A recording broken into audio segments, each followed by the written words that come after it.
Hello, Ryan here, aka Mac, and welcome. The latest Squadron 42 monthly report is now live, so let's delve in. These videos are made possible thanks to my very generous patrons and channel members. Thank you guys so much for the support. In particular to my latest channel member, Jamarota. And if you do enjoy my content, please consider subscribing and helping the channel to grow. So kicking off with AI content, the team progressed with Squadron 42 Wildlines, finishing off various cleanup tasks, and currently the only remaining characters are specific cases that need in-level implementation. They also wrapped up on the usables for the Macedo level. All usables are now implemented with working blockouts, and the designers are currently implementing the first usables first reaction system, which allows NPCs to break out of the usable when interrupted by the player. AI features' primary focus was on reviewing combat, with the aim of refining the existing behaviors and functionality to provide a more intelligible and enjoyable experience. They started by reviewing settings for perception and reactions to give designers greater controls when AI encounters stimulus. Next, they worked on basic combat behaviors, ensuring cover selection is working as intended, and the AI provides the base level of functionality after first contact. With the AI features team saying, it's a case of reviewing very specific situations and ensuring that the AI behaves as intended and fixing sometimes simple bugs that produce bad behavior. We hope to do a full review over all the combat behaviors, which will lead to better and more enjoyable gameplay.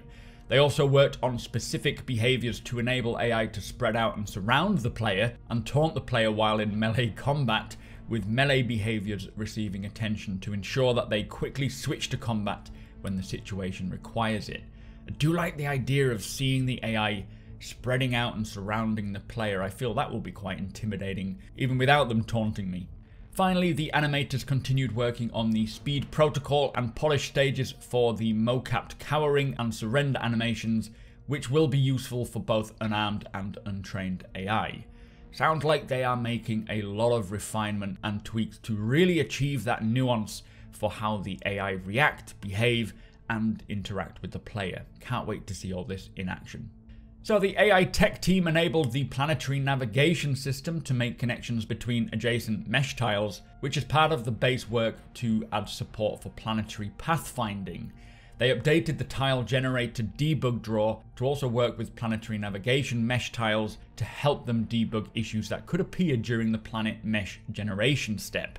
I really hope to see the AI moving planet side pretty soon. It'll just be so incredible to see that, and hopefully they can make it applicable to many areas of the game, like pirates at bases, or even just in bounty hunting and having an NPC bounty make their way planet side. This navigation mesh just opens up so much.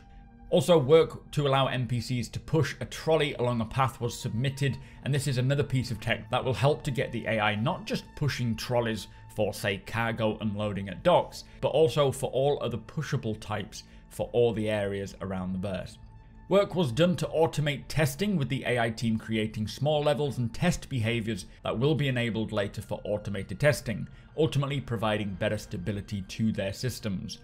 The collision avoidance work continued, this time on performance optimization and creating cleaner functionality, and time was dedicated to improving quantum travel behavior in a group, with the leader now checking that all the participants, including the player, have finished spooling before sending the jump signal. That's pretty impressive. For the animation team, they refactored weapons select and deselect to better work with the character editor UI. They also continued developing zero-G movements, drunk locomotion, Vanduul locomotion, cowering and surrender, arcade machine state machines, hacking blockouts, and vendor development, which will be used for getting food, drinks, and other items. So pretty busy, I see. The salvage weapon and usables for medical gameplay were also worked on, and they began refactoring the AI locomotion system to prepare for the new personality-based locomotion cycles, which will ultimately improve realism. I wonder if this is to kind of bring in more personality to characters while they're just moving around without having to actually speak, which will be nice. The aircraft carrier launch crew animations were refactored to the female character model. Work on vending machine use is in progress, and the team looked at existing assets, closed out any usables requiring further work, and resurrected any worthy but unused usables. So it's nice to see them picking the vending machine work back up again. That must have been deprioritized quite a way back, because we did hear about them working on the vending machine and starting with prisons, so it must be back on the cards. For facial animation, the team improved facial animation results for the new incoming models. They've added facial animations to various usables and supported narrative on a motion capture shoot. Now onto character art. The team finalised work on all hero heads, including Wade, McLaren and Mason, and they have made a geo polish pass, added an eye assembly, completed a hair refinement pass, and tested a new in-house skin shader. Additionally, they put the finishing touches on Agent Trejo's outfit, began creating Vanduul warrior variants, and the first pass on the Screaming Galsons was completed. I do wonder if we'll be able to see these variations to the Vanduul and distinguish more between them. Maybe some of them are lesser seasoned than others. Will be quite interesting to see that. The environment art team provided support for Chapter 4G's quarterly milestone goals. The Bengal Medical Bay is approaching completion, with the team saying they are extremely pleased with the results as they fine tweak it to hit the standard of quality that they aim to set within Squadron 42. For Chapter 19A, the team pushed towards a visual target that will set the tone, style and quality for the tail end of the campaign. For Chapter 7, they began the initial investigation and breakdown into secondary points of interest along a critical path, so hopefully plenty to explore maybe, and progress was made on chapters 12, 13 and 15. It is great hearing about the progress on each chapter. I do wonder if they will show off another snippet of a mission, or whether they will just hold on to it all now for release. What do you think? Do let me know if you think we'll see another vertical slice, or if we'll just see smaller snippets here and there. So moving on to the engine, the physics team finished support for compressed meshes, which means the representation of render meshes inside physics is now compressed, leading to memory and bandwidth savings.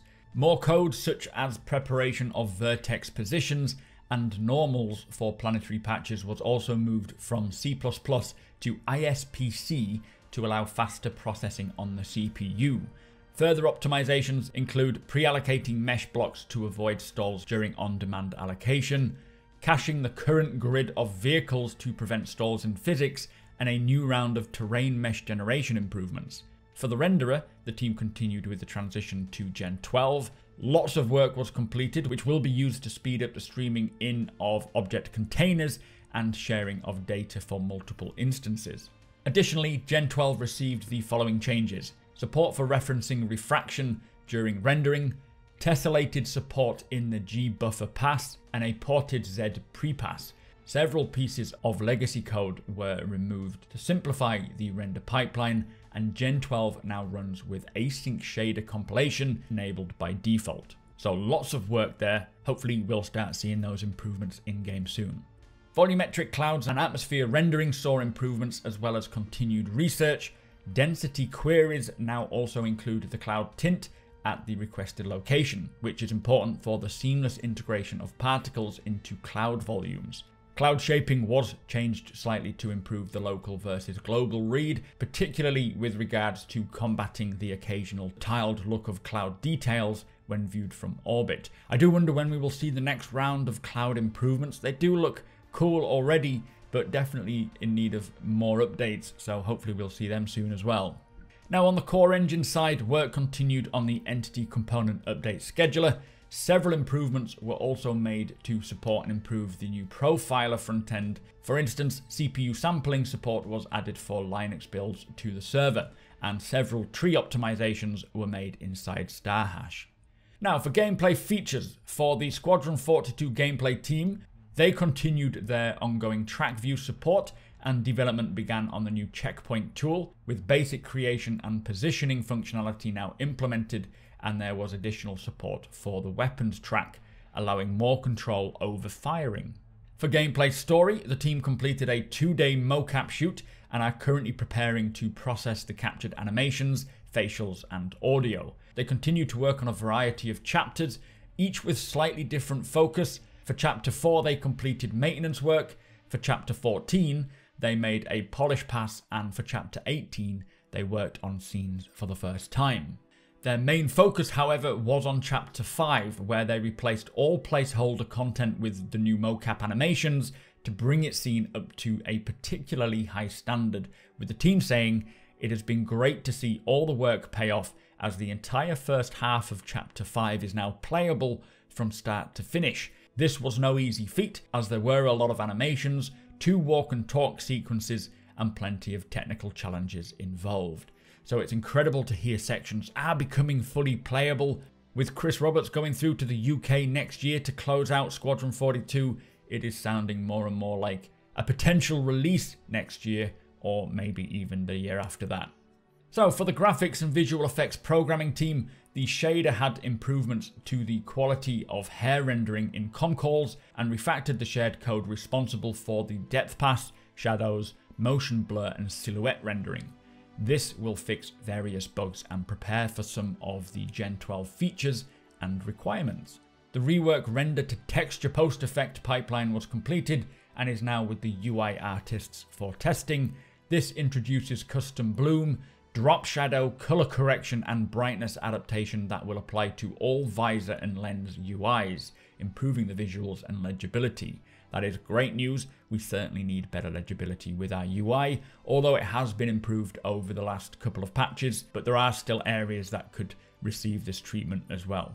Now for the level design team, the space and dogfighting team in particular are currently finalizing how the AI buddy works for spaceflight, which involves both combat and non-combat ambient behaviors. I'm assuming this is when another pilot will fly alongside you. They're also in the process of implementing and refining the new features, such as scanning and ping, and how they're used by the AI. And the team also focused on maintaining the handshake between the FPS and social areas of the game to allow continuous play. The narrative team kicked off with a motion capture shoot in the UK, with several team members attending remotely, working to pick up some of the additional vignettes and conversations mentioned in previous reports. They also reviewed several levels with design to look at updated layouts and flows, and some moments that would benefit from additional scripted content were identified. So drafts were written and passed along so placeholder versions of the lines could be added in-game. With the additional work being done on the scanning mechanic, narrative attended several meetings to talk over various topics, such as how various enemy groups will be identified and what kind of information will be visible to the player. For QA, the cinematics team relied on them for recordings of each level so that they can ensure scenes are working and are in the intended quality. And QA also tested behavior implementation, running daily checklists and reproducing issues so they can be fixed by the relevant teams. The tech animation team supported the creation and implementation of key deliverables, including AI combat iterations, usables, and head assets that require art refinements. The UI team supported various HUD-related features such as scanning, inventory, and vehicle UI. The core teams worked on various tech used across the game, including improved holographic 3D objects, lists, and controls. And lastly, the visual effects team put finishing touches to key locations for their internal milestone. This included effects for a key location and a vast interior environment. Looking forward to seeing what that is. So, quite the month for Squadron 42. Great to hear chapters becoming more and more playable from start to finish. And again, a huge amount of ongoing AI work, of which I hope we get to see in-game once they transition to server meshing. With that said though, that is the end of the video, so be sure to subscribe if you want to keep up with Star Citizen's development. Also, do come and hang out over on twitch.tv/supermacbrothers. You are all more than welcome. I will probably be playing some 314 today and just chilling out. Hit the like button if you don't mind, it really helps the channel out, and tick that notification bell if you would like to be notified when my videos go live. Again, massive thank you to my patrons and channel members. Thank you for watching, and I'll see you in the next one.